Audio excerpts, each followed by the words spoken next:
Hi, என் name Monisha. நான் வேதாரண்யத்துலேருந்து இங்கே ஜேஎம்ஐல join பண்ணி படிச்சுட்ருந்தேன். ஆக்சுவலி நான் இப்போ ஜூன் 2024ல் நடந்த சிஎஸ்ஐஆர் நெட் எக்ஸாம் கிளியர் பண்ணிட்டேன். ஜேஆர்எஃப்க்குமே 0.75ல் தான் எனக்கு போயிடுச்சு.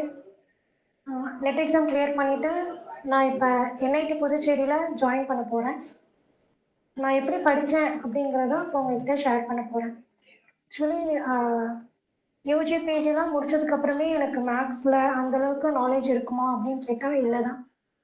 நிறையா பேசிக்கான டெஃபினேஷன் கூட எனக்கு அந்தளவுக்கு ஞாபகம் இல்லைங்கிறத விட அந்தளவுக்கு படித்த மாதிரி கூட இல்லை.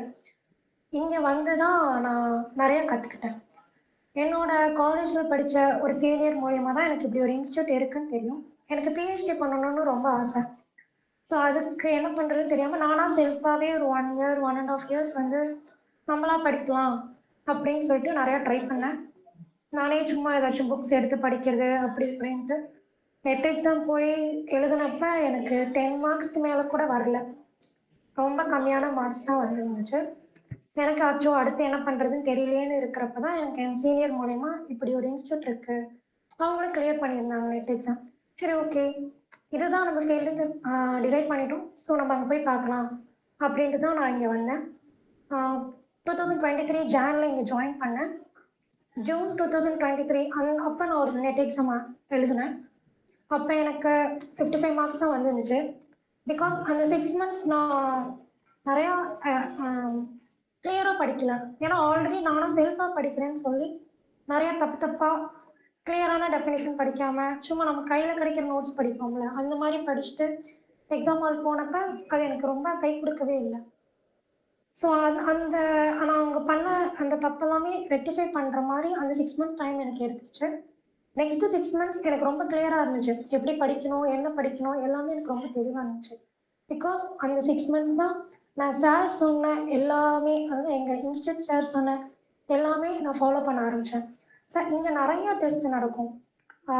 டெய்லியும் டெஸ்ட் நடக்கும், வீக்லி ஒரு டெஸ்ட் நடக்கும், மந்த்லி டெஸ்ட் நடக்கும், ஃபுல் டெஸ்ட் நடக்கும், சப்ஜெக்ட் வைஸ் தனித்தனியாக ஃபுல் டெஸ்ட் நடக்கும். அப்புறம் எல்லாத்தையுமே கெட் டுகெதராக ஒரு ஃபுல் டெஸ்ட் நடக்கும். நிறையா டெஸ்ட் நடத்துனாங்க. அந்த டெஸ்ட்லாம் ஃபுல் ஃப்ளெஜ்டாக நான் உட்காந்து அதை அட்டன் பண்ண ஆரம்பித்தேன். சார் நிறைய அசைன்மெண்ட் கொடுப்பாங்க.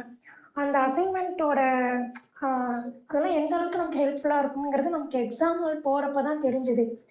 ஏன்னா அந்த அசைன்மெண்ட் கொடுத்துருக்க நிறைய ப்ராப்ளம்ஸ் இருக்குது. அந்த அசைன்மெண்ட் அவ்வளோ ப்ராப்ளம்ஸையும் நாங்கள் ஒர்க் அவுட் பண்ணுவோம். நிறைய ஃபுல் ஃப்ளெஜ்டாக எல்லா சம்மையும் ஒர்க் அவுட் பண்ணணும், நிறையா ஒர்க் அவுட் பண்ணணும். அதோட ரிசல்ட்டு தான் நான் இப்போ இந்த எக்ஸாமை கிளியர் பண்ண முடிஞ்சது. நடுவில் நான் பிரேக் எடுத்திருந்தேன், கொஞ்சம் மாதம் பிரேக் எடுத்திருந்தேன். அதுக்கப்புறமும் என்னால் இந்த எக்ஸாம் கிளியர் பண்ணதுக்கு காரணமே அப்போ நான் போட்ட அந்த எஃபர்ட் தான். ஏன்னா நமக்கு தெரியாதுல்ல, எல்லாருமே சொல்லுவாங்க, ஐயோ நெட் எக்ஸாம் அது ரொம்ப டஃப்பான எக்ஸாம் அப்படின்லாம் ஒன்றுமே கிடையவே கிடையாது. இது ரொம்ப ஈஸியான எக்ஸாம். பட் அதுக்கான ப்ராப்பர் கைடன்ஸ் நமக்கு வேணும். ப்ராப்பர் கைடன்ஸ் இருந்துச்சுன்னா போதும், அந்த எக்ஸாம் நம்ம ஈஸியாக கிளியர் பண்ணிடலாம். எங்கள் இன்ஸ்டியூட்டில் நிறையாவே அந்த கைடன்ஸ் எனக்கு கிடச்சிச்சு. எப்படி படிக்கணும், இப்போ ஒவ்வொரு சப்ஜெக்ட்டுக்கு எந்தெந்த புக்கு படிக்கணும், நம்ம எக்ஸாம் பாயிண்ட் ஆஃப் வியூவே எனக்கு மாறினது இங்கே தான். நிறைய கற்றுக்கிட்டேன் இங்கே நான். அதாவது ஒரு 2-3 சப்ஜெக்ட் மட்டும் கிடையாது, கிட்டத்தட்ட எல்லா சப்ஜெக்ட்லையுமே ஒரு பேசிக் நாலேஜ் அட்டைன் பண்ணது எனக்கு இங்கே தான். ஆனால் ஒரு சில இன்ஸ்டியூட்டில் பார்த்தீங்கன்னா மார்க்குக்காக 2-3 சப்ஜெக்ட் மட்டும் தான் எடுப்பாங்க. இது மட்டும் படிங்க போதும் அப்படின்ட்டுருவாங்க. இங்கே அப்படி கிடையாது. மேக்ஸிமம் எல்லா சப்ஜெக்ட்டுமே நமக்கு வந்து ஓரளவு நம்மளோட நாலேஜ் வந்து அவங்க ஷார்ட் பண்ணிடுவாங்க. எல்லாத்த பற்றியுமே நமக்கு ஐடியா கிடைக்கும். இது நமக்கு எங்கே யூஸ் ஆகும் அப்படின்னா, நம்ம இன்டர்வியூ போவோம்ல, இப்போ எக்ஸாம் கிளியர் பண்ணதுக்கப்புறம் ஐஐடிலையோ இல்லை என்ஐடிலையோ பிஹெச்டி பண்ணணும்னு நீங்கள் இன்டர்வியூ போகிறப்ப அந்த இடத்துல அவங்க இத்தனை சப்ஜெக்ட் நம்ம படிச்சுட்டு வச்சிருக்கிற அந்த நாலேஜ் நம்மளுக்கு ரொம்ப ரொம்ப யூஸ் ஆகும். ஏன்னா இன்டர்வியூவில் போகிறப்ப இந்த சப்ஜெக்ட் அந்த சப்ஜெக்ட்லேருந்து மட்டும் தான் கேள்வி கேட்பாங்கன்னு சொல்ல முடியாது. அவங்களுக்கு ஃபேவரான எல்லா சப்ஜெக்ட்லேருந்துமே அவங்க கேள்வி கேட்பாங்க. ஸோ நம்ம இங்கே எல்லா சப்ஜெக்ட்டுமே ஓரளவு பேசிக் நாலேஜ் வச்சுருக்கனால இன்டர்வியூமே நம்மளுக்கு ரொம்ப ஈஸியாக இருக்கும், ஈஸியாகவும் கிளியர் பண்ணிடலாம். இந்த எக்ஸாம் ரொம்ப டஃப்ன்றதே கிடையாது. ஆக்சுவலி இந்த எக்ஸாமுமே டஃப்னு கிடையாது, ப்ராக்டிஸ் தான். நீங்கள் எவ்வளோக்கு எவ்வளோ ப்ராக்டிஸ் பண்ணுறீங்களோ அவ்வளோக்கு எவ்வளோ நம்ம சக்ஸஸ் நோக்கி ட்ராவல் பண்ணலாம். பட் எந்த வழியில் போகிறோம், ப்ராப்பரான வழியில் போகிறோமாங்கிறது பார்க்கணும். ஸோ இங்கே நிறையா டெஸ்ட்டு இது எல்லாமே எனக்கு ரொம்ப ஹெல்ப்ஃபுல்லாக இருந்துச்சு. அதேமாரி சாரு, இங்கே இருக்கிற சீனியர் ஸ்டூடெண்ட்ஸு எல்லாருமே ரொம்ப ஹெல்ப் பண்ணாங்க எனக்கு. நமக்கு எவ்வளோ டவுட்னாலும் சொல்லி தருவாங்க. நிறைய டிஸ்கஷன் இருக்கும் இங்கே. நம்ம தனியாக படிச்சுட்டு இருந்தோம்னா நெக்ஸ்ட் என்ன ப்ரொசீட் பண்ணுறது நமக்கு தெரியாது. நம்ம பண்ணுற தப்பை நம்மளால ரெக்டிஃபை பண்ணுறது ரொம்ப கஷ்டமாக இருக்கும். அதே இங்கே நம்ம ஒரு குரூப் இருக்கிறப்ப நம்மளோட தப்பு என்ன அப்படிங்கிறது ரெக்டிஃபை பண்ணுறதுக்கு இது ரொம்பவே யூஸ்ஃபுல்லாக இருக்கும். தனியாக படிக்கிறத விட நம்ம ஒரு ப்ராப்பர் கைடன்ஸோட படிக்கிறது தான் என்னை பொறுத்தவரை பெஸ்ட்டு. எனக்கு அது ரொம்பவே கை கொடுத்துச்சு. அதனால தான் இப்போ நான் அந்த எக்ஸாமும் கிளியர் பண்ண முடிஞ்சது. நெக்ஸ்ட் ஜேஆர்எஃப் 0.75 தான் போணுச்சு. இப்போ வர நெட் எக்ஸாம் அப்ளை பண்ணுவேன், ஈஸியாக வாங்கிடுவேன். ஏன்னா எனக்கு எக்ஸாமோட பாயிண்ட் ஆஃப் வியூ என்னன்னு தெரிஞ்சிச்சு. ஸோ இதுக்கப்புறம் எனக்கு அந்த எக்ஸாம் எனக்கு ஒரு பெரிய விஷயமா தெரியாது. உங்களுக்கும் அது தெரியும்னா ஃபஸ்ட்டு ஒரு ப்ராப்பரான கைடன்ஸ் சூஸ் பண்ணுங்கள். எந்த கைடன்ஸ் கீழே நீங்கள் படிக்க போகிறீங்கன்னு சூஸ் பண்ணுங்கள்.